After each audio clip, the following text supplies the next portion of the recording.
port's open.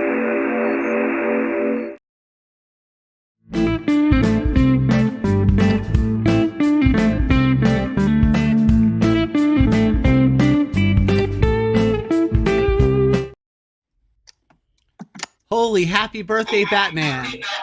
Oh, I can kind of hear myself, Meg, in your audio, just so you know. You might I'll see what I can do. That's okay. I am Ben. I am an Episcopal priest, co-founder of the All Ports Open Network, and on this show, Holy Happy Hour Batman, I am usually joined by heroes of the gaming and geek world to talk about their life, their spirituality, their game design philosophy, whatever else comes up. But tonight, on this very special 1-year anniversary episode of Holy Happy Hour Batman, we are celebrating with our in a very, very special way, our first ever guest host coming back on the show. Meg Baker is back with us to interview me. So, Meg, welcome back to Holy Happy Hour, Batman. Hey, thanks for having me. Absolutely. I'm really thrilled to be here. I'm thrilled to have you back on the show and to do this special episode. I have a couple of quick housekeeping notes for everybody, and then we can kind of get into this episode. But I have some announcements I want to make. Obviously, this is a little bit of a different introduction because usually it's just me at the start of the show, but we're doing things a little bit different in this birthday episode. So, a couple of quick announcements. We are releasing our own TTRPGs with the All Ports Open Network, which is our host network for this show.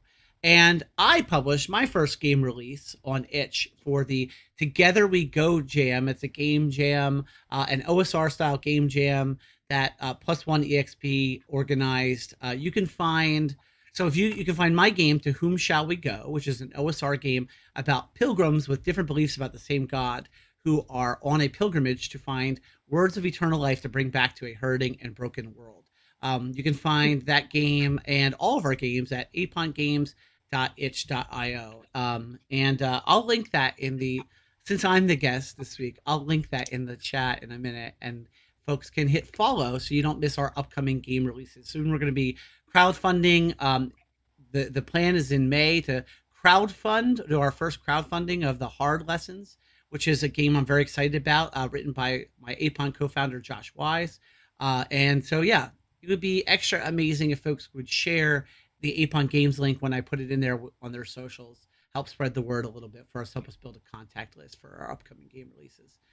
This show, as I said, is a production of allportsopen.com.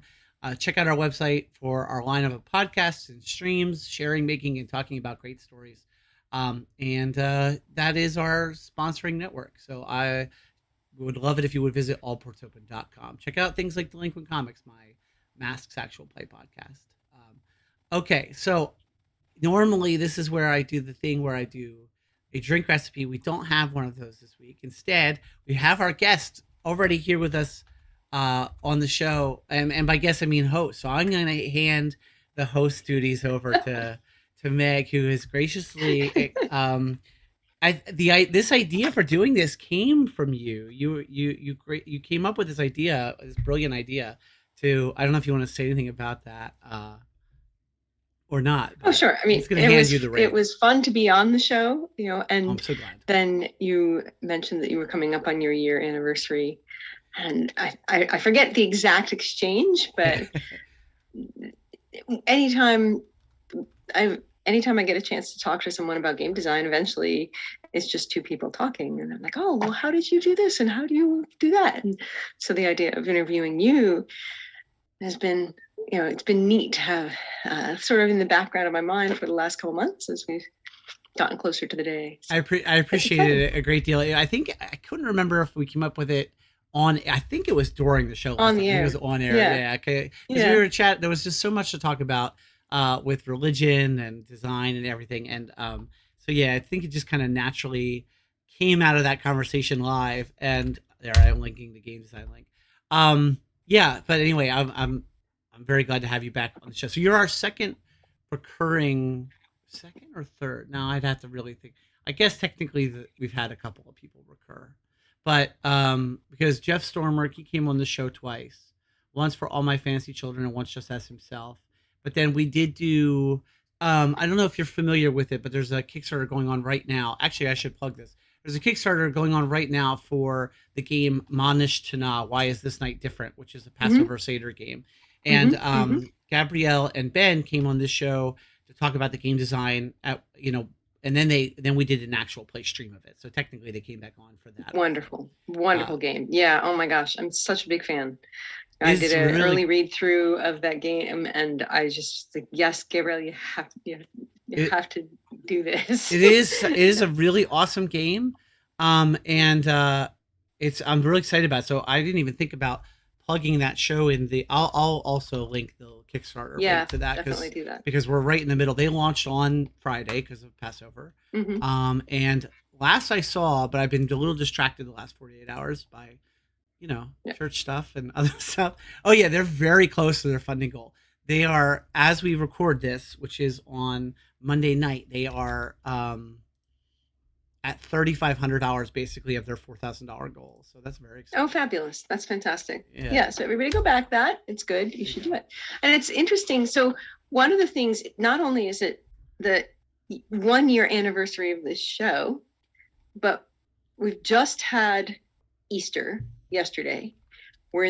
So we had Easter. We're in the middle of Passover, in the middle of Ramadan. And that only happens every 30 years. Oh, is that how often? 30 years? That's incredible. Every 30 years that they overlap. And it makes it a really interesting time to be doing this interview about like religion and philosophy and belief systems and how we interact with other people, because it's so much within the scope of so many people of so many different traditions all over the world, having some reflection on that question of why are we here? What are we doing? How are we with other people? How do we connect? What does community mean?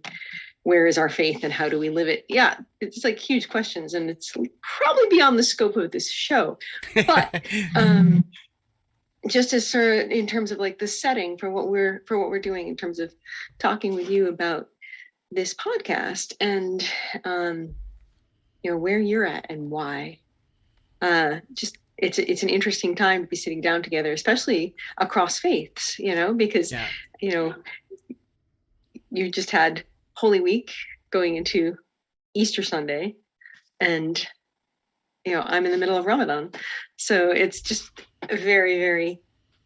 It's cool. I'm glad that you were up for it, and I'm glad the timing worked out, because originally this episode was supposed to be a couple weeks ago. Yeah, exactly. And so moving it to now means that we got that neat convergence. There's no accidents. Yeah. Yeah, it really did honestly work out for the best for my situation. Even though I was telling Meg, for viewers, I was telling Meg before the show, I did drive 10 hours today to get my oldest daughter from Connecticut. And she lives in Maine, and she's here for spring break. So we meet halfway, and West Hartford, Connecticut is like somewhere we have a spot where we meet halfway. You should have told me. I could have come down. We could have had lunch. Oh, there.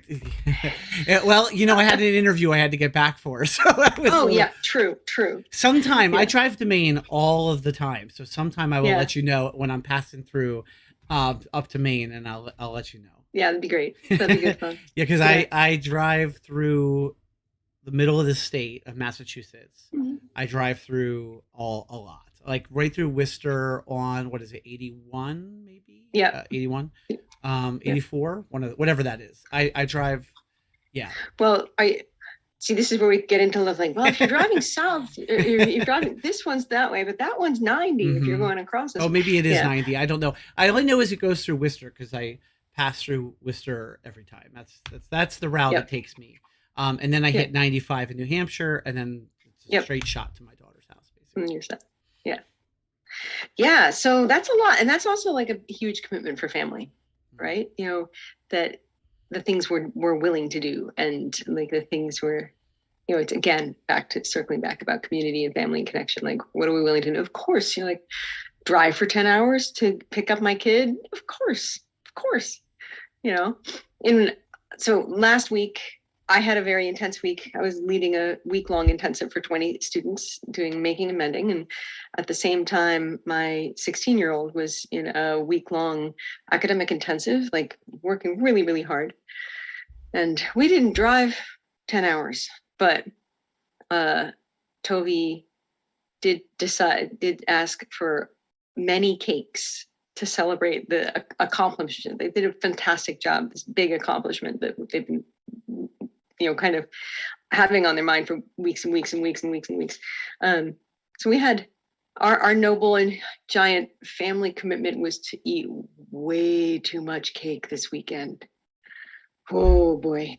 That is I don't even know what to say about that family commitment. That sounds like a family commitment. I don't know if I want that one or I don't want that one. I feel like it's just one of those things, like what you'll do for your kid, right? There you go. If the kid says, I want lots of cake, we're like, okay, we're going to get all the cake. And like, yes, we're just going to be cake all weekend. That's how it's going to be. And yeah. I did have my own wonderful dessert that my wife made in case she's watching this upstairs. Tonight she made us it was like a blueberry cake with cream cheese icing, vegan. It was all wonderful. Vegan, and it was wonderful. I quick ate that real fast before the show. So I do have some questions, actually. And I guess my first question is, and it may seem obvious, but my first question is, why this? Obviously it comes out of your like some belief, your sense of the belief is part of this. Why this podcast? Why this topic to talk about? Yeah, that's a really good question. I think that I can tell you that answer kind of in more than one way. There's sort of the where the idea came from in history, like the events of the show, and then there's sort of the other answer of why, which is more of like the philosophical why, or the why I wanted to do it. And so there's sort of both. And so the genesis of the show started with so we had started the All Ports Open Network in 2017, I think was the year we started it. We went to PAX Unplugged, the first ever PAX Unplugged. And we started the network out of our experience there. So I'm not going to get into necessarily that whole story unless we circle back to it. But for the purposes of this question, we started that and we did a bunch of podcasts as a part of that. And one of the podcasts that we started is called Pot of Love, which I do with my wife, Melissa. And then we also do with Sean, who's someone who works on the network with us and does Delinquent Comics with me. And we as a part of that show, Pot of Love, which this is the week I get to promote myself. Pot of Love's been on hiatus. We did 2 seasons. There's like 180 episodes. It's a romance and relationship actual play podcast, basically. So we play things like the Romance Trilogy by Emily Caraboss, all too well, and other games. But one of the games that we promoted on that show when it was new and it was it was on Kickstarter was Starcrossed, and so we had Alex Roberts on the show to do an interview episode, and then we played the game on the show a number of times. And during the conversation with Alex, I don't remember if it was during the episode or if it was just talking with Alex after, but I found out that Alex had this religious background and is Quaker, and that she has this religious education experience. And so we were discussing that, and that was the first time I remember thinking of the idea for this show, which was a show. And I think I originally had a very different idea for it. It was not going to be a stream. It was going to be just a podcast, audio only. It was not going to have any kind of live element. And the original idea I had for it was actually that it was Sunday night after church. The long day has passed. The tired priest sits in an armchair by the fireplace and has conversations with a little glass of whiskey or whatever about philosophy and religion and game design and all this stuff. So that was sort of my initial idea for the thing. And then it just didn't happen. So I actually reached out to Alex and was like, would you be willing to be a guest on the show? I'd love to have you be my first guest. And Alex said, Mm-hmm. yeah, I'd love to. And then it just didn't happen for like the longest time. And then eventually we were starting to stream with the network, and I resurrected the idea and said, yeah, let's do it as a stream. And we'll do it. Originally it was called Holy Happy Hour because I kept the idea of the whiskey in hand. Mm-hmm. And originally it was Fridays at happy hour. And then for scheduling purposes, we moved it to Monday. So that's sort of how it ended up being at this time in this place. So that's sort of like the historical answer to the question, but like sort of the like deeper why, and it does tie back into that original conversation with Alex, which is like I have had so many opportunities to have really wonderful conversations with people who are interested in the ways that game design. So since seminary, I've been really intrigued by the intersection of play and religion. I Mm-hmm. read,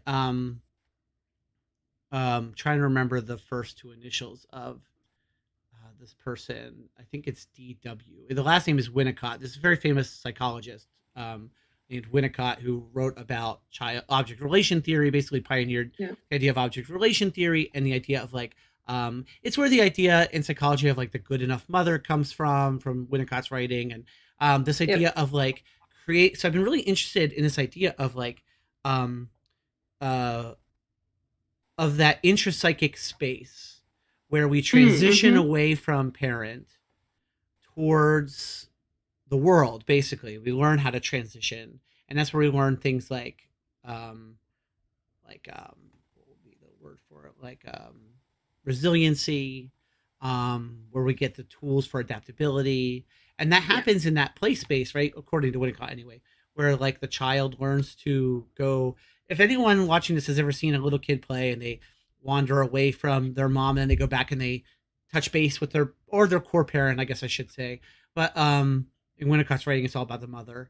But like they kind of, and then they drift further and further away. And so Winnicott's understanding of childhood is basically that exercise of going out further and coming back and going out Yeah. further is a pattern that is all of life. Yeah.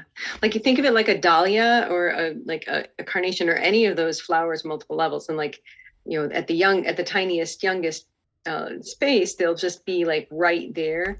And then they'll go further out and further out and further out until they're like, swinging back maybe every couple months or something. Like I don't see my mom lives 45 minutes away and I see her every couple weeks. We'll get in touch. But my 22-year-old will stop by regularly throughout the day and just check in and need, want a hug or something, which is nice. And Winnicott's theory of of that level of resiliency and the role of the parent in that picture to be a fixed point, so that there's a safe and stable fixed point that the child can explore from, and is also part of that really interesting thing for me, both in spirituality and in parenting, because it's kind of the opposite of the helicopter parent. Mm-hmm. Your job is not to follow them around. Your job is to be the fixed point. Mm-hmm. Yeah. Anyway.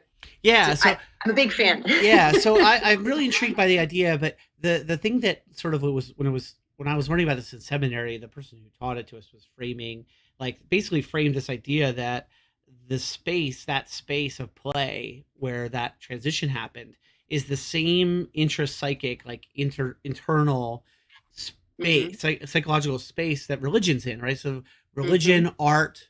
So the idea is that everything creative and imaginative we do as human beings exists in that same mental space, and the idea of the golden circle is related to that, and so I just got really interested in this idea of like talking to people. And then like the other thing I kind of wanted to do for the show was, so the show has not exactly been what I originally imagined it to be, because Sure, yeah. I kind of originally imagined that I would interview people about they happen to be game designers, and we would talk about faith and spirituality and life and things like that. And it would be almost a coincidence that they were a game designer. Like the game design would probably come up naturally in the conversation, but it wouldn't start there. Well, that is not exactly what the show. Sometimes the show is that when it's in its perfect form, I think. But like a lot of times we have people come on the show and we'll just talk about their game for an hour and a half. Like last week, we talked. I had Jack Crawford on, who is a game designer who is working on a project called Lands of Adversity, and like he wanted to come on the show. We talked about having him come on the show to talk about that project. We talked about that project for an hour and a half. I mean, religion did kind of come up at one point or 2 points, but it was really an hour and a half conversation about not even just his own design philosophy, but it was like that game, that project. So how does that tendency intersect with your own sense of spirituality? Because I see two pieces there. One is if it becomes the bedrock that is just like the constant flow through everything you do, then it doesn't need to be the topic of every conversation. And the other angle on that is, the Christmas and Easter Christians, like and the rest of the time, like, okay, I got to do this thing, and then like the rest of the time. So how? And I think I know the answer, but I want to.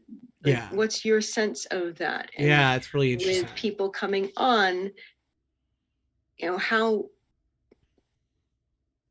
much are you looking for that spiritual connection or that religious commentary from the designer, and how much are you just letting them roll with whatever? I definitely lean towards that last one. Definitely the letting them roll. I tend to lean towards, and I do think that you're onto something there when you say like it is sort of just foundational to everything I do, and so like I just in a way my own theology and spirituality sort of exist. Like to me, it's like you could be talking. You don't have to be talking about theology to talk about theology. So like if we could just be talking about anything and it could be a theological conversation in some way, like or have some of that to it. So that's sort of part of it. I think that also when I started reaching out to people to be on the show, I discovered I don't know how much of this truly is my own issue and how much of this I really encountered in other people. I don't know.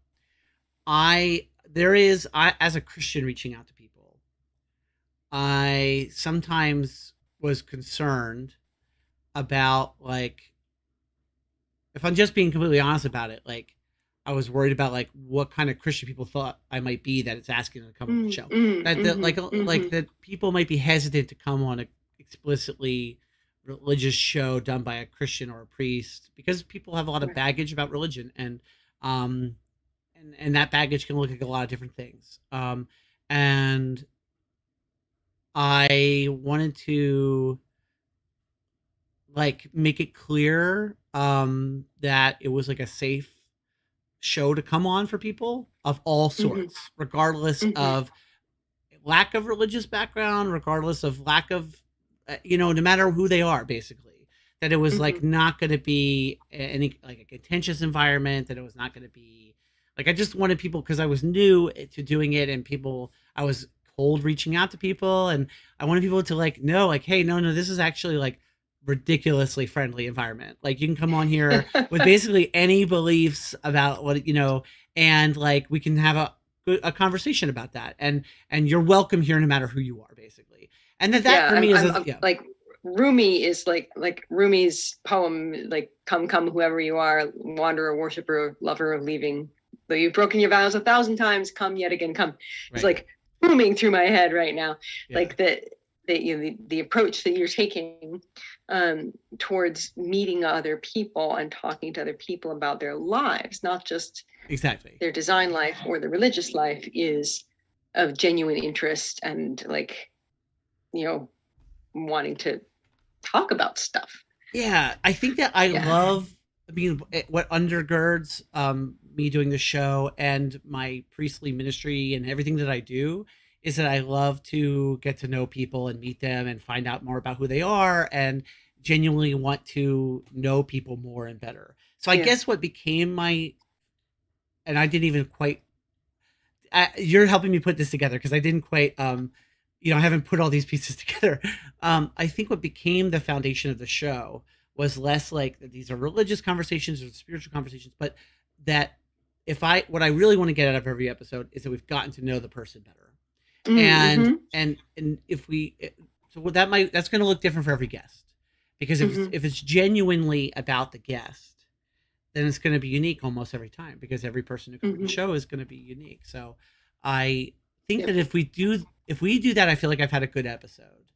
Mm-hmm. No matter what, I guess, the content of the conversation was. If we get to know the person a little Yeah, better, that's what I hope. and through getting to know the person better, you're going to understand their design more, because our faith or philosophy or understanding of how the world works as a system and how people interact is so influential no matter what, and if there's someone who's had a lot of really negative associations with any particular denomination or faith practice, that shapes them, Mm-hmm. you know, and that therefore shapes how they conceive of the world, which means that their world building is impacted by that.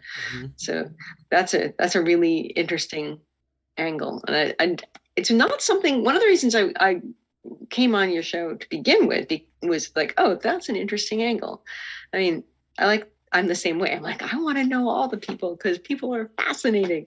But your your angle on it, like, let's talk about how your faith influences your game design. It's like that's really cool because there's so many other bits in that. We don't really talk about how faith influences things unless it's evangelical, Exactly. and that's a whole nother space which you have avoided on your show. Exactly. Yes, Yeah. exactly. That's what I wanted to do. I wanted to create my original imagination of the show. Like when I talked to Alex about it, was like, because we just had that conversation. Like we just had a short version of a conversation about how her religious background influences her game design, off the record, off, not for content. It was Mm-hmm. just a conversation, Mm-hmm. right? And I left Mm-hmm. it going like, man, I wish more of this existed in the world for people to consume, because I 100% agree, and it's one of the things like I see as part of my life mission, right? Is like having that's why I like to have people who aren't Christians on the show, because Yeah. I want to spotlight like I want any religion about how that influences what someone does. In this case, it's game design because that's what I like. That's what I'm into that. So that's my thing. But like we don't. To me, it's like if I can, in what I do in my life, help encourage conversations that foster, especially because I think that all of this comes from I grew up evangelical and I grew up in a fundamentalist background. And so I Mm-hmm. always saw religion actively pushing people away with Yeah, evil interesting. bits, That was like literally my next like Okay. line of questioning. It's like, Yeah. what was your background like this, and how does Yeah. this either, because we always either align what we grew up with or we oppose it. And I wanted to know which of those you were, or like what was your background, and whether in your practice and in your practice by however you interpret it, are you in alignment or are you opposing how you were raised, particularly in regard to religion? Yeah, well, I think it's both in some ways, but like I think like I because I always found myself like seeing the way religion push people away, and then watched my whole life as people come to understandings of what it means to be religious or what it means to be Christian, specifically as a Christian, in a way that was negative. And as I became a different kind of Christian, like as I left fundamentalism and became a very different kind of Christian, and I learned more about Christianity and Christian history and things like that. Part of me Mm-hmm. wanted to, and I just love religious practice. Like I had the opportunity in seminary to visit India and experience like a whole variety of religion in the Indian subcontinent, that as it's expressed through Hinduism and Islam and Christianity in the Indian Mm-hmm. subcontinent. And I just was like, this is so awesome and beautiful. And in that place, like it's normalized, like because like there's not a stigma, anti-religious stigma there. And and and I wanted what I wanted in life here was more of that, more of like being able to like say like, oh, not every Christian, not every religious person is evangelical, not every religious person is fundamentalist, and not every religious Right. person is going to be full of animus and hate and, Yeah. negativity towards non-religious people. And I would love to have more genuine conversations in the world. Now, of course, part of that is that those conversations were out there happening and I wasn't as aware of them. Like it's not like on being is not a thing. It definitely is. And Right. those conversations are definitely out there. Um, but like I wanted to bring some of that energy into TTRPG space. But Yeah. so I think that that's I'm in some ways opposed to like the fundamentalist and sort of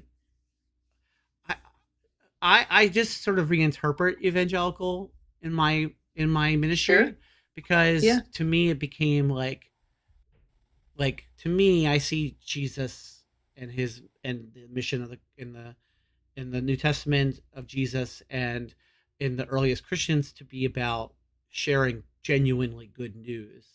Yeah. And so to me, I want my church, my congregation that I lead to be evangelical in the sense of like sharing genuinely good news with people, which is Hmm. why like the same ethos I bring to the show about all being welcome, like that is literally our like ministry model, like our like it's we had everything we do at my congregation. If people know my congregation, it's like all about making all welcome and all people being welcome, and Yeah. that's like our core. Yeah. That's just part of how I see that being good news. So in some ways, I think like I am also kind of aligned with my like religion I grew up with because I do think those. I think some of the I kept. I'd like to think anyway that I kept the good and Sure. rejected the bad, but I don't know.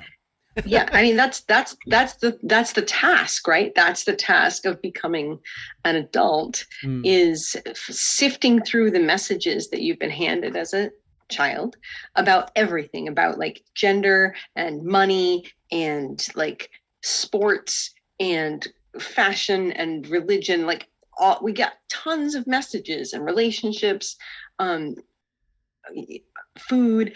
We get this yeah, entire packet of messages yeah, from our family of origin and from like our culture of origin, and just even like what town you live in, or like, do you live in a big city, do you live in a little town, do you live in a farming community or an industrial community, you know we get tons of messages, and sifting through that to be like, oh, these are actually in alignment with my core values and what I actually want to be in terms of being a partner or a parent, a person, um, a person of faith, and what are messages that we just really don't need anymore, don't serve us, that we don't want, or that are actually damaging. The hardest part I find is to sift through like ones that like find the bits we want, yeah. and it's so much easier to identify the ones that were like clearly conveyed as messages, like this is what you should do, and so much harder to identify the ones that were subtle. Amen to that. um yeah, I got strange messages around religion Mm, growing up, because my one of my grandfathers is a fundamentalist Baptist minister. um my other, not his wife, but my other grandmother had some sort of really intense moment of, I mean, it's not psychosis necessarily, but when my mother was in high school, she tells the story about her mom coming home and having got religion, and she came home and like literally upended the table where my grandfather and my mother and her siblings were playing cards, and my grandmother was like, those are of the devil, and like it was like a whole long thing for a very long time. She's fine now. So I got a lot of mixed messages, and I think I said on the podcast, when my mom went to the Unitarian Universalist Church for the first time when I was 6, and she's like, what if I go and I like it? And I said, we'll go back, that's fine. I totally you get that know sentiment though, as somebody who grew up like yeah. in like a fundamentalist background, like the idea of like what I totally that Oh what if yeah. I like it resonates with something in here from back then. You know what I mean? Like I feel it. Yeah, it's like a protective thing, right? Because you're trying to reject the things that you want to reject, and if there's a piece of it that you find value in, it causes cognitive dissonance, Yeah. and that's hard for us when we don't like it. um Yeah.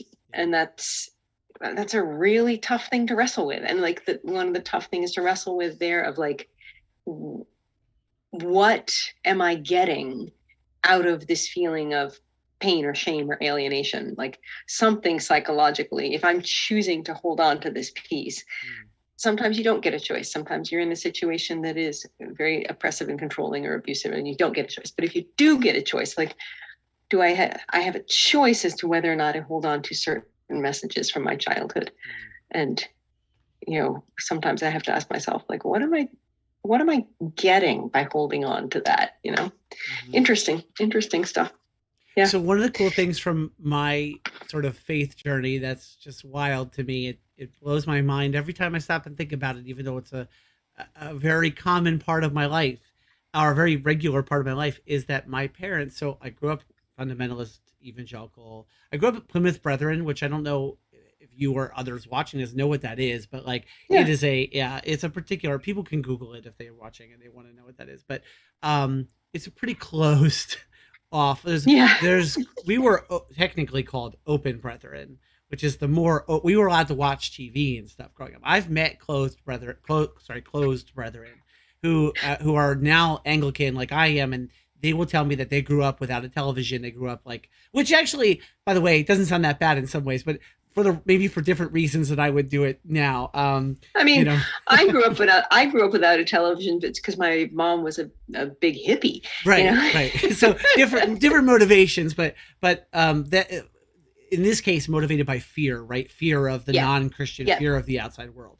And but so I grew up fundamentalist in this fundamentalist tradition, and my parents drifted away from that after I left it.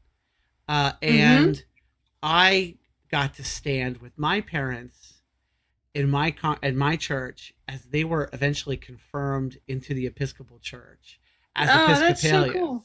And now my parents are actually the chairs of our altar guild at my Episcopal church, on the priest, and they're members of my congregation, which, like, when I tell other Episcopal clergy that, they think that is so like scandalous and weird to have like your parents in your congregation. Of course, if you grew up in a church like I did, that idea is totally normal. Like, extended families. There was no pastor at the church I grew up in, so extended families ran the church, so that's like kind of normal to my parents.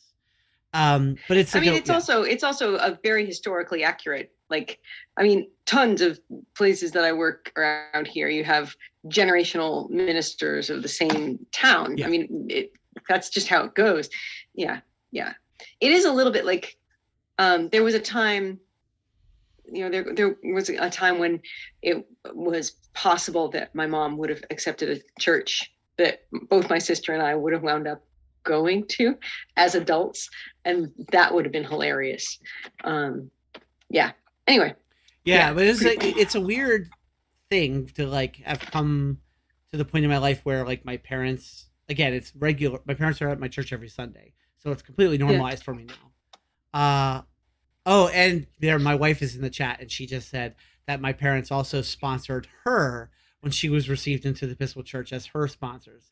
So like it's healing for me too. That's like the other thing, is like having my parents in the Episcopal Church was tremendously healing for my own story. It was like very there's a whole common thread there. You can have, like, when my mom left the church as a child, teenager, really, it created a rift between her and her parents that took 25 years to heal, and did fully, thank goodness. But it's one of those things, when a child leaves the family mindset, the parents have two choices, really, and one is to close off and be like, all right, that child is gone out there, and the other is to choose the child instead and to adapt. And it's really always interesting to see which way that falls out. Yeah, it does kind of go back to that whole Winnicott thing we were talking about before, I suppose. It's really interesting, right? Because we were talking about parents as being the unmoving, the center, the not moving thing. But in this case, my parent, in order for me to kind of have that experience, my parents kind of had to move too, as I did. It's really Yeah. fascinating. Yeah. I mean, there's a piece where part of it is like what stage of maturity and you're at. And by the time you're able to be like, okay, I'm going over here. Mm-hmm. And then it's on the parent to come along. And this is going to be a little bit of a, might sound a little bit out of left field, but for me, it's a little bit like having a kid say, all right, I am trans. And you're like, okay, I as a parent have to make that decision. And like for me, it was never a decision. I'm like, oh, okay, then we're going along. But there are parents for whom that's like, I can't do that. And I had a friend who converted to Catholicism in high school and it was very serious about it. And it was incredibly difficult for her parents. She was really serious. It was clear to me, even in high school, that this was like a true faith decision for her. And okay, just really interesting. Do you have siblings? Has it been like the whole family shift or? Yes, I do have a sibling. My sister lives in Florida and is 3 years younger than I am. And yeah, is it a whole family shift? Kind of. I would really love to hear my sister answer this question.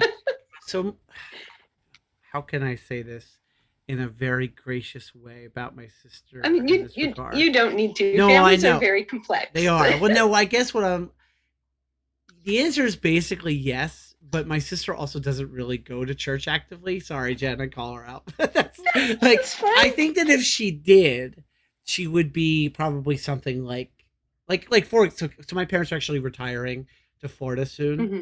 And when they do, I imagine I'd like to imagine they'll find an Episcopal church down there. We didn't really discuss this yet, but I imagine they probably will. And I can see like that my sister would go with them. And that's basically how that would play out. So you have I'm going to switch topics a little. Sure. You have a game coming out. Yeah. Oh, I had one. So I had one come out. Yeah. On the kind of. It's really in playtest and it's really very small and it's in game. It was for a game jam, and then we have other games coming out. Yeah. That still counts. Yeah. Well, so the game, it definitely does. The game I released, my first official game release, the one about I talked about at the start of the show. It's called "To Whom Shall We Go?" Which is a quote for not for you, but for folks watching this who might not know. It's a quote from the New Testament. But it exists entirely on a 1 A4 sheet. So that the whole thing, or A5, that's the whole extent of the game right now, and that's on purpose because it's an OSR game. It's meant to be tiny. I do want to do more with it. Like I wanna build it out into more. Yeah. But that is the extent of it at this moment in time. So tell me about. I mean, it's so clear. It couldn't be more clear. Like, oh, like this is you wrestling with some philosophical and religious concepts and ideas that you are so full of hope in, like that you. Anyway, I just talk more about that. Talk more about you could talk about the game, or you could talk about the philosophical underpinnings of the game. Yeah. What and here's the like the pin in that, like the little seed, the kernel is like, in your highest vision for what that game might do, what is your highest vision there? What is your most fervent hope for that? That's really, I love that question. Oh my gosh, it's such a, I hope I have a good answer to that question. But where my mind goes to right away for that, right, is that like, my hope is that I have no idea if this game would ever get anywhere near this. But my highest hope for it would be definitely that through the experience. So the game, as I said before, the game's about pilgrims who have different beliefs about the same God, And so the part of the problem though, Meg, is that the game kind of I hadn't really thought this through. The game kind of drives you away from each other Yeah. in your belief, not towards each other. And I don't like that so much. From like for like I guess I get so my highest hope, the thing that popped into my head was that people would realize that disagreements are not as fundamental as the unity.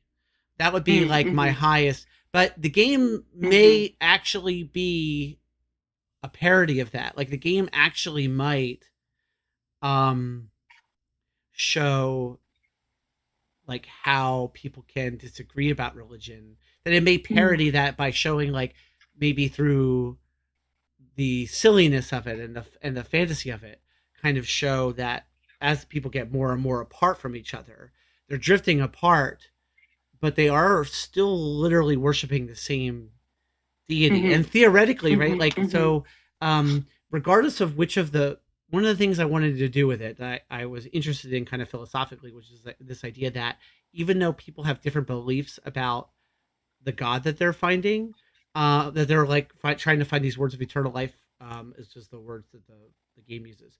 Um, as they're on pilgrimage, basically, they have these prayers, which are essentially like powers that you can use, like that your character has access to. And the four kind of like roles you can play or beliefs you can choose that define your character's powers are uh are just, merciful. So every character, the character sheet says, "I believe our God is," and then you can choose when you start when you create a character, you can choose one or two, basically. But two of them are opposed. So like just and merciful are structurally opposed. Yeah, I structurally oppose them. Same thing with transcendent and imminent. Those are the other two, and they're again rules wise structurally opposed. So like as you become more invested in the "I believe our God is just," you have more minuses to merciful. And then does that line up with your actual? I mean, with your no, not about not about actual God. No, it definitely does not. I didn't think so. So the thing about that is that it also doesn't like it purposefully. What I was found interesting about this, right, was that the God of this game answers the prayers of all of these people, regardless of how they structure their character sheet, regardless of whether they believe our God is just, or they believe our God is merciful, or they believe our God is transcendent, or they believe our God is imminent. All of their prayers work, and the God answers all of their prayers. And that's kind of I love that. That's kind of what I wanted to play with. Like, was this idea that like they disagree, but the God is answering all of them. And so I guess I'd like to see what potentially kind of comes out of that play space. And the idea is that they're trying to find words of eternal life, right? Like, and the world that I imagine for this game is one that's full of brokenness and hurt and pain. And I want to flesh out that and what that world is like more in design. All of the games created for this jam that are created for the Together We Go jam with the Down We Go system, they have this idea of like one common place everyone goes back to in between incursions. And like for Down We Go, the original game it's based off of, that's like one gigantic city that everyone lives in, and they go into dungeons from it. There's the second one they made was a sci-fi one, and there's like one big space station. I think it's a space station, and they'll kind of like go out into space from that space station. So I'm gonna kind of try to create what I think that the one thing I do know about this world that I want to make sure that I do is that I really want it to be a very hurting, broken place, and the pilgrims aren't just going out to like for their own benefit. They're bringing back these words of eternal life, which are true to some extent, that they bring back that will have some sort of redemptive or healing value for the world they're bringing it back to. The other thing, though, that the pilgrims don't know is how true those things are that they discover. It could be like literal words, or it could be just like something they like a light bulb, a transcendent experience, yes, exactly. Or something. Yeah. Yes. So when they bring those words of eternal life back, the GM knows how true they are based on a dice roll, but the player does not necessarily. They may learn how valuable it is or how potent it is for its healing and redemptive power, but they don't necessarily know how true it is. So, um, one of the things I created, but no one's really played this game yet, so it hasn't gotten used. But I created a spreadsheet on Google Spreadsheets, and what I would, if people decide to play this game, what I would love to have happen is that the GMs collectively fill in the words, the truths discovered about this deity on that shared spreadsheet. So it's like literally one spreadsheet of. I have no idea what will happen based on that. Like they, it could. I just don't know. Like it could. It's really talk about play to find out. Like I really want to play to find out what happens if you all have one gigantic shared experience of this god that you're like literally making up as you play, and Huh. everyone's contributing to the same spreadsheet. And That's very like interesting. I don't know what would happen about that, honestly, but Yeah. I have to say there's bits of this design that are very Sufi like it's like, oh yes, like Allah, yes, we'll answer all prayers. But you know, if you don't ask, you can ask for wisdom forever, but if you're not like actually seeking mm, wisdom, you mm, know, mm-hmm, it's not there. And it's, it's, you can knock at the door forever, but if you don't go through the open door, mm-hmm. you know, Yeah, I mean it's no good to stand there and knock. it's interesting because like I think that like the fact that it drives people away from each other Yeah. about what they believe about a god is so funny because it's really opposed to like my theological instincts, which are definitely like more about unity, Right. and But as about yeah. long as that's in your design goal for the game, Mm, if that's like part of your design goal for the game is that this game that is about seeking unity and we all worship the same the same divine god, but the mechanics of the game are incentivizing you to factionize. right. um I mean, that sounds extremely realistic to how the world works. Yeah, I just really would love like the highest like the like something amazing. I just would love to see somebody who is like really entrenched in their one view, like they've put all their levels into one of the four poles, Mm-hmm.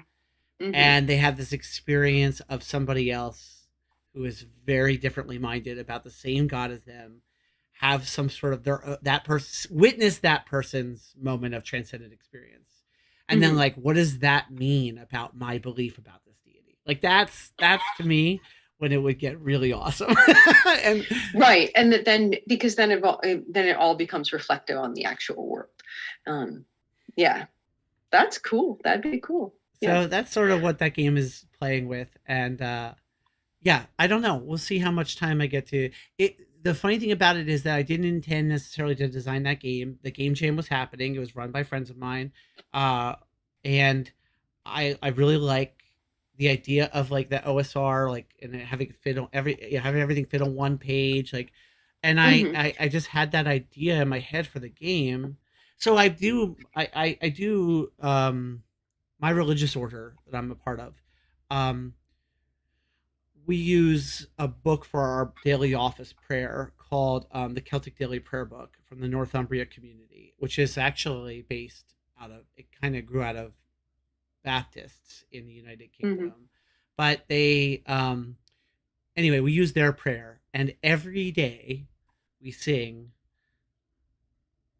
"To whom shall we go? You have Mm-hmm. the words of eternal life," which is a quote from it's Peter in the Gospels talking to Jesus.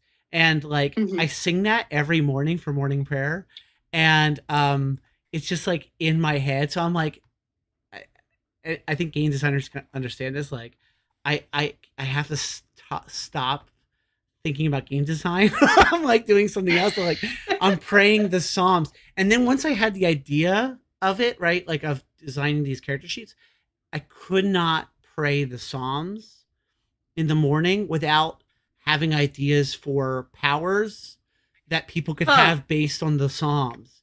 And so like Huh. one of the things I've wanted to do on the character sheet was have actual psalms with the powers, but because I was Hmm. constrained and it had to fit on an A5, I couldn't fit it in my layout. Like it was just too much Right. text. It was like too much. Right. So that actually got cut from the game, even though like that was like the thing that drove the design. Like I probably wouldn't have made the game if I hadn't been reading the Psalms every day because my brain wouldn't stop doing it. Like I couldn't make myself stop coming up with ideas Yeah. for power. Yeah. No, I can totally see that, but I can also see that from a design standpoint, that constraint of space Yeah. and the need to cut those psalms off of the off of the text makes it more accessible, Yeah. because and it gets you a much wider.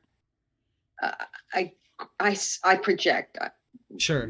I would assume a much wider base of play experience, because having the Psalms would so strongly shape what sort of God, what sort of society, what sort of culture. Whereas leaving them off, it leaves it much more open ended. That's true. That's true. And one of the things Yeah. I did like as it was kind of coming together was the idea of leaving it open ended as possible to see what people do with it. Mm-hmm. So yeah, so that's sort of where that game came from. But I mean, I was supposed to be working on other games, uh, and this one just Yeah, kind I of mean happened. that's how they get you, though, is that I see you're busy doing this other thing. Sorry, I need you to go do this now. I'm like, okay, right, sounds good. Yeah, yeah, yeah. So I also released for free. It's like a pay what you want model on the 8 Point Games itch. People can look it up. But I last year on retreat I wrote a game based on the Rumi poem, inspired by the Rumi poem "Don't Go Back to Sleep." Mm-hmm. And like I we were in this retreat last June for my again for my religious order, and it was it was on Zoom. I got to be careful what I say. Just like people can imagine doing your annual religious retreat on Zoom from your house. It's kind of wild, right? Yeah, and like Jeez. for me, like my whole it is hard, because most of like Sufi religious practice involves dancing and singing Yeah. together. Yeah. And oh, it is so awful hard. I mean, Yeah. it's been wonderful to do some Zoom stuff and Mm-hmm. have Of like, course. different leaders from around the world. Like, oh, now someone in Russia will do a song, or someone in, Yugoslavia, or someone in, Bulgaria, or wherever, different places. That's very cool, but it's not like dancing together. Yeah. So I hear you about the Yeah. retreat on Zoom. Yeah. Mm. So Mm-hmm. we were the one retreat talk had to do with that Rumi poem, and I just like in a fever of needing to do something while listening to distract myself, wrote that game in one sit in just one go. Like I just wrote it, and it's Mm-hmm. it uses the words of the poem in the game. You read them like ritually a couple of times as you play. Um and because of that, and because of like the fact that it was born out of the experience of listening to someone's retreat talk, and I borrowed a lot of the like ideas I think conceptually because I was listening to it while writing it, and then like the fact that I use his what is it, 13th century whatever words for his poem. Yeah. And in it I was like, well, I don't want to make people pay for this game unless they want to give money, but I put it in a layout, and I released it the same weekend I released the To Whom Shall We Go, because I just was like, I'm gonna do it. I've been sitting on it for almost a year. I'm like, I'm just gonna put it on a layout and release it. So I did. So people can go. I don't think anyone's downloaded it yet. People can download it for free if they want to. Yeah. It's kind of a game about I call it a game about deep listening, but you like Yeah. it's I don't even know how to explain it. People can read it and maybe play it and see what they think of it. Literally no one has ever played it, so it's right until right now it's existed only in my Google Drive and in my head, and then now it's out there for the world. So Huh. So you've never played it either? I have not, other than conceptually. Right. So yeah, that's Interesting. another reason maybe why it's just free out there for real. But We didn't play test this at all. exactly, we Yeah. didn't play test this at all. Yeah, I Right. guess it could be terrible to play. I don't know. It's the kind of thing where conceptually, like I did it conceptually a couple of times, so I don't think it would be. What I don't really know is how long it'll take people to play it, which I don't think is long. I Right. think actually it's pretty short. But yeah, since I didn't play test it, I really don't know because I didn't have anyone's feedback um, or any of that stuff. But yeah, Yeah. so But that that's a is. really cool experience. So like it's you know, to dump out of your brain on retreat. Like this is what it is. I don't know. I mean, then we get to the whole thing of like the creative spark and like how the creative spark and divine inspiration and art and ritual are all so closely connected and interwoven. And that's a whole nother hour or more of talking about like how this comes through and why this comes through and how to cultivate this, sense of creativity and connection. And I don't know, remembering. I mean, because I'm a Sufi, that's a big thing. They're remembering the connection to the divine. That's big. Yeah, I mean, I can see why you needed a podcast for a year, at least, to begin looking at these questions. I think we're just scratching the surface of some of them. Sometimes I feel like we'll have episodes where we start to get deep. But it always feels like it's scratching the surface, but maybe that's what religion is. Maybe it's always, maybe that's all it ever is scratching the surface because what you're scratching is infinite. And so every time we scratch at it, it feels like it's limitless below the surface or above or whatever image you want to use for that. But like, maybe that's just the nature of religious experiences. Like you always feel like you're just scratching the surface of it. Yeah. You're dipping a toe. You're just dipping a toe in the infinite ocean of, yeah. I don't think I can follow up on that. Well, we don't have to, that's for sure. You're in charge of the show, so it's your dear. Okay, because like I mean, it's been an hour, and I'm like, well, do we go for another hour? Or are we done? Well, no, we probably don't want to do. I could talk to you for another hour, but I won't hold you to another hour here. And well, besides, I also know that you drove for 10 hours. I was going to say that too. So, and that was that today? Oh yeah. Okay, so we're not going to go for another bunch of hours. Oh my goodness. Yeah, I left my house at 7:30 a.m. today. I drove to Connecticut, and then I drove back. And it's not an unusual experience for me. But still. But yes. That's a lot. It's a lot. I was I was like, how long was I driving? I had to actually add it up, and that's how I got to. That's a lot of hours. 7, and so you left at 7:30, and you got back at like 5. Yes, 5:30. Yeah. Mm-hmm. And then you had a meeting at 7:30.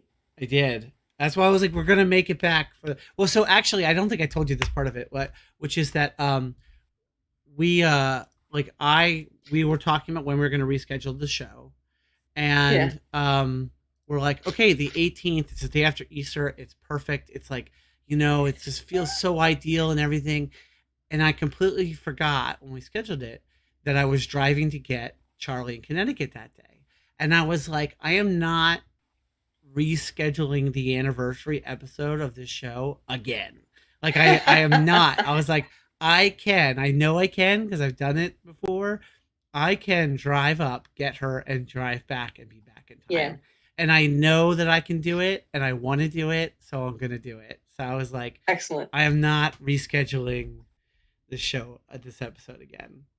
So I guess I do have one more question then. Cool. Which is, if you had I mean, if you had some sort of prayer or blessing for the coming year of this show, as you look forward, like the next however many episodes, like to launch it in the direction that you most want it to go, what would that be? Wow, that's an amazing question. Hmm. What is my prayer for the next year of this show?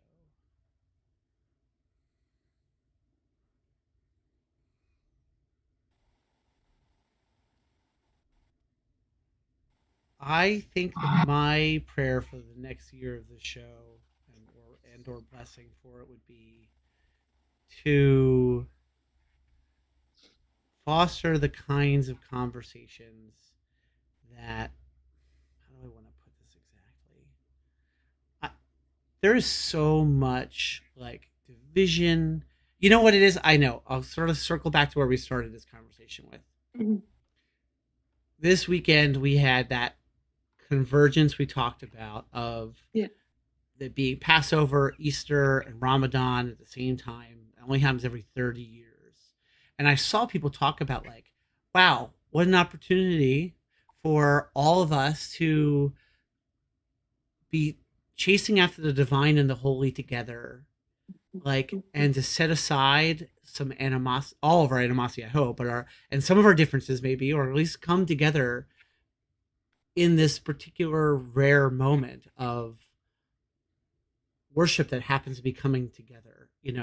um I would love if the next year of this show carries that spirit of convergence, so that like the kinds of conversations that we have on this show bring people together in such a way as that not to jettison our differences, in fact quite the opposite, but to celebrate them and to keep scratching the surface of the endless infinite divine that I believe is at the heart and foundation of all creation and all existence. And to so yeah, that would be my hope and my blessing, is that the conversations that the show has does that it has some of that spirit of what happened to be, this kind of convergence that brings people together. It people are so divided out in the world, and I and I hope that, and I know this is a game about that talks to game designers. So sometimes I like, oh, it almost feels silly to me, but I guess I take it seriously. I take the so I hope that what we kind of chase after a little bit in the conversations about game design is the way in which game design can also do that. That game design can bring people together and and celebrate differences and lift up those differences and allow different viewpoints in a shared space that is safe for all to come, and kind of build community around a table. So anyway, I think maybe that's a long-winded answer. That's great. But that's my hope. No, hey, that's great. That is it's a good aspiration. Yeah. All right. Cool. So should I wrap this thing up? What do you think? Yeah, go for it. It's 8:45, and you need a little bit of downtime, and I don't know what your tomorrow looks like. So yeah. I don't know what my tomorrow looks like either, but I will take the reins back to just do a little bit of post-show housekeeping. I thank you, Meg, for taking over my show and interviewing me. You've given me a gift by doing this. Oh, it was amazing. You gave me a real gift by doing this. It is, I can't even begin to tell you. I really appreciate it. Yeah. I'm glad to do it. And I appreciate everybody watching and joining us for this special anniversary birthday episode. I do want to just say a couple of things here at the end for people. We do have a guest next week. I should say who that is. I'm trying to remember my schedule. So we talked about the All Ports Open games that are on itch. We're going to be crowdfunding a game soon called The Hard Lessons that Josh wrote and I did the layout for. And people can find that and the other games. The link is it's in the chat. There's a link. The link is also in the show notes on YouTube if you're watching this later. But it's apongames.itch.io. So I hope folks will check that out. You can follow this show if you like these kinds of conversations. You can follow us here on Twitch. You can follow us, subscribe on YouTube to get all of the episodes. We try to promote deep conversations about TTRPGs and the intersection with spirituality and philosophy and psychology and religion. So if you only caught part of tonight's show, if you're coming in here at the end of the episode, you can go to allportsopen.com to watch every episode of the show afterward. You can also watch all of our episodes on our YouTube channel, Holy Happy Hour Batman on YouTube. You can also check out all of the great shows at allportsopen.com that we have on our network. Huge thanks to Joshua Wise, my APON co-founder, for the artwork on the stream and for all that he does to keep our network running. And thanks to Doctor Octoroc for the use of his music on the show. This has been our Holy Happy Hour, Holy Happy Birthday, Batman 1 year anniversary special episode. Next week, we have Whitney DeLaglio is coming on the show to talk about her game Prism and conflict resolution in games. And I'm really excited. This is another rescheduled episode that Whitney was supposed to be on the show. When was Whitney? Whitney was supposed to be on the show way back in January. And life interrupted that. And so now Whitney's coming on next week. So folks, you should make sure you come back next week at 7:30 p.m. Same bat time, same bat channel. And we'll have more great conversations. So thank you again, Meg, for coming on. I really appreciate it. You're welcome. And thanks everybody for watching. Have the holiest and happiest of hours, my friends. I hope to see you all next week. Bye, everybody.